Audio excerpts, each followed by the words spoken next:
large comprehensive school, it's easy to say, this is the curriculum of the school. It's easy to say, I'm very sorry that you have this interest, or I'm very sorry that you have this identifiable skill.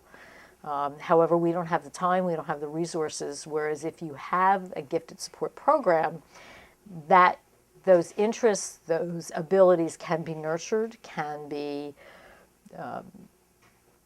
fostered, can be interjected within the curriculum, and there isn't enough time within a day for most teachers to be able to go off on that special limb. If you have a gifted support teacher who can nurture these kinds of things and really help the children use their gifts wherever they may be, it serves all of us well.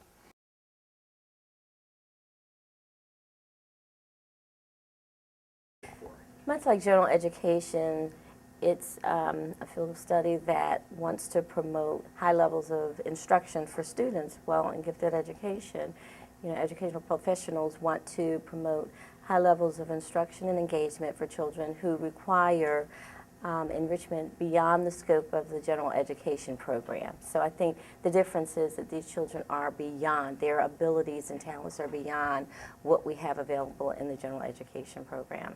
It's important for students to receive gifted services when they're identified, because often the pace of the curriculum is much slower than they're assessed their ability to understand the material. They learn very quickly. While we don't want to overly praise and overly promote a gifted child to the point where they think they're better than anybody else, you do want to enhance their abilities. Oftentimes, gifted students come into a classroom, they already know a significant portion of the content that we are planning to teach during that unit or during that year.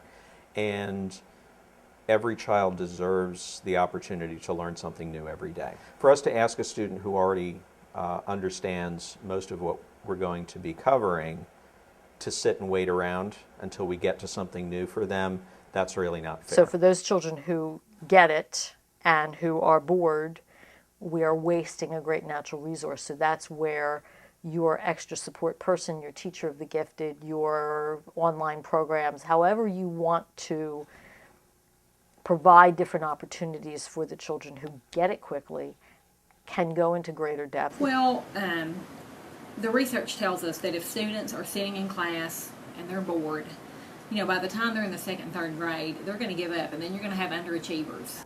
Many of them can already have a strong knowledge base in a lot of areas. So any time that a student would be sitting in class and they're not learning anything new, that that's kind of the basis for gifted education, that learners can often move much more quickly than their peers or go into more depth or breadth of a subject area.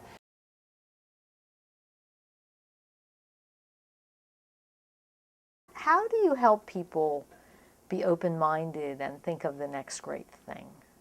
And that's true in teaching. How do you, as an administrator, how do you feel confident to take a step back and say, okay, well, how do you think that should happen? What do you think is going to be best for kids? What can you do to promote this learning?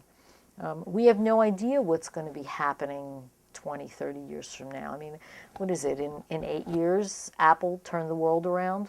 So we just don't know. How do you help children understand and reflect upon what's happening, and then how they can move forward in a positive way to make our world a better place?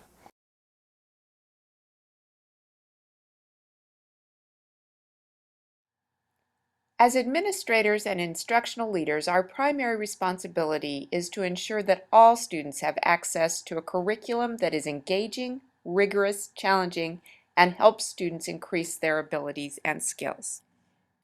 As administrators, we need to be advocates for our gifted students, ensuring that they are provided the necessary curriculum, instruction, and assessments that are purposefully and specifically modified to meet the needs of our gifted learners. Administrators asked for quick references on gifted programs, gifted students, and how to meet their needs. To learn more, visit us at nagc.org.